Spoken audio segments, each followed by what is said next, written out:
الله أكبر الله أكبر الله أكبر الله أكبر. الحمد لله وكفى والصلاة والسلام على سيد الرسل وخاتم الأنبياء. أما بعد فأعوذ بالله من الشيطان الرجيم. بسم الله الرحمن الرحيم.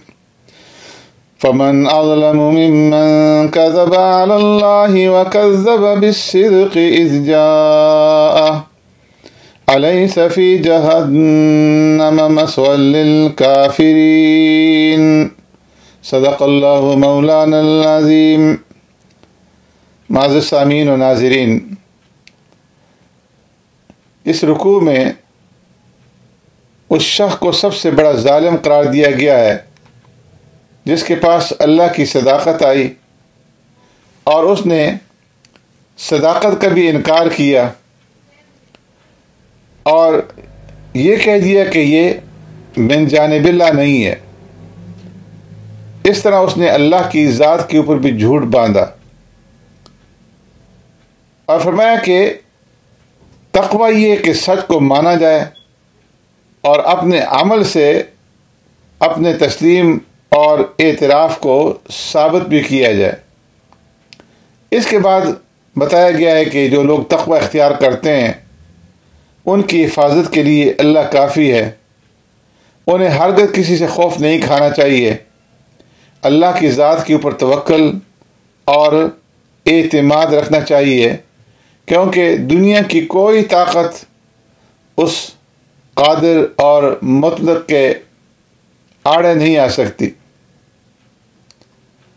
اس کے بعد پھر اگلے رکوع کے اندر اللہ یتوفی الانفس حین موتها بتایا گیا ہے کہ موت اور حیات اللہ رب العزت کے قبضے میں ہے اور جس کے قبضے میں موت اور حیات ہو تو وہی عبادت کے لائق ہے، نہ کہ وہ جس میں اپنے آپ کی حفاظت کی بھی طاقت نہ ہو.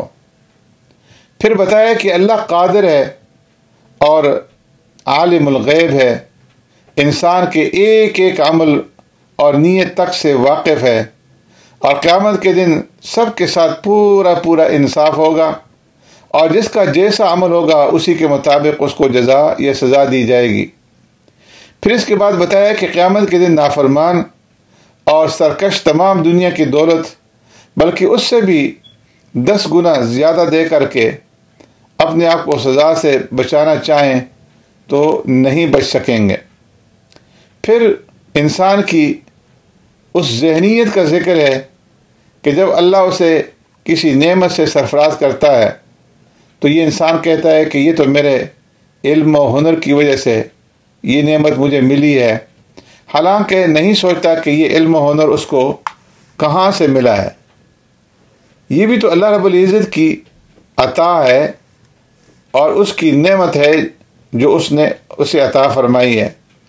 تو ایسی بات اور ایسا سوچنا ہمیں اللہ کو ہرگز پسند نہیں اور اللہ تبارک و تعالی شکر گزار بندوں کو پسند فرماتا ہے.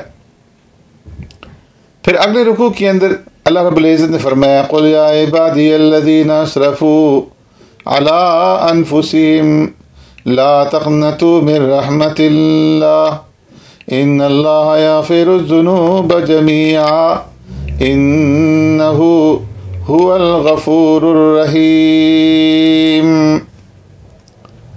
بندوں پر اللہ کی خصوصی رحمت اور اس کے فضل و احسان میں سے یہ بھی ہے کہ وہ خطا کاروں، مجرموں اور کافروں کے لیے اپنی رحمت کا دروازہ کھلا رکھتا ہے اور انہیں خود توبہ اور رجوع الی اللہ کی دعوت دیتا رہتا ہے. وہ گناہ گاروں کو مایوس نہیں کرتا بلکہ ان کے دل میں امید کا چراغ روشن رکھتا ہے. تو اللہ نے اپنے بندوں کو حکم دیا کہ میرے محبوب فرما دیجئے یا عبادی الذین اسرفوا، اے میرے بندو جنہوں نے اپنے اوپر زیادتی کی ہے، گناہ کیے ہیں، لا تقنطوا من رحمت اللہ، تم اللہ کی رحمت سے مایوس نہ ہو جاؤ، اس لیے کہ ان اللہ یغفر الذنوب جمیعا، بے شک اللہ سارے گناہوں کو معاف کر دے گا، اور یقیناً وہ بے حد بخشنے والا اور انتہائی مہربان ہے۔ یہ آیت گناہ گاروں کے لیے بہت ہی امید افزا ہے۔ پیارے پیغمبر صلی اللہ علیہ وسلم نے کچھ لوگوں کو دین اسلام کی طرف دعوت دی، تو انہوں نے کہا کہ جس دین کی طرف آپ دعوت دیتے ہیں وہ تو اچھا ہے، لیکن مسئلہ یہ ہے کہ ہم نے جو گناہ کیے ہیں، مثلا زناکاری اور قتل ناحق، شراب نوشی وغیرہ، اگر ہم ایمان لے آئیں تو کیا ہماری توبہ قبول ہو جائے گی؟ اللہ تبارک و تعالیٰ نے اس موقع پر یہ آیت کریمہ نازل فرمائی کہ بڑے سے بڑا گناہ، حتیٰ کہ کفر اور شرک ہی کیوں نہ ہو، اگر بندہ صدق دل سے توبہ کر لے تو اللہ تعالیٰ اس کی ماضی کے سارے گناہ معاف فرما دیں گے، کیونکہ اللہ تبارک و تعالیٰ کی رحمت جو ہے وہ بہت ہی زیادہ وسیع ہے۔ انسان کو اللہ کی رحمت سے کبھی مایوس نہیں ہونا چاہیے، اس لیے جب بھی کوئی گناہ ہو جائے، غلطی ہو جائے تو ندامت کے ساتھ فوراً اللہ تبارک و تعالیٰ کی طرف انسان کو رجوع کرنا چاہیے، اور آئندہ کے لیے فرمانبرداری کا پختہ عزم کرنا چاہیے۔ پھر اللہ رب العزت نے بتایا کہ وقت نکلنے کے بعد ندامت کرنا اور اعتراف گناہ کرنا اس کا کوئی فائدہ نہیں ہے، بیکار ہے۔ اس لیے اس سے پہلے کہ مہلت ختم ہو جائے اور موت سر پر آ پہنچے، انسان کو توبہ اور استغفار کر لینا چاہیے۔ فرمایا یہ نافرمانوں اور سرکش لوگوں کا کام ہے کہ وہ عیش و عشرت کے اندر مگن رہتے ہیں، اور جب اللہ کا عذاب دیکھتے ہیں تو اس وقت انہیں اللہ کا عذاب دیکھنے کے بعد اللہ یاد آتا ہے، اس وقت توبہ یاد آتی ہے۔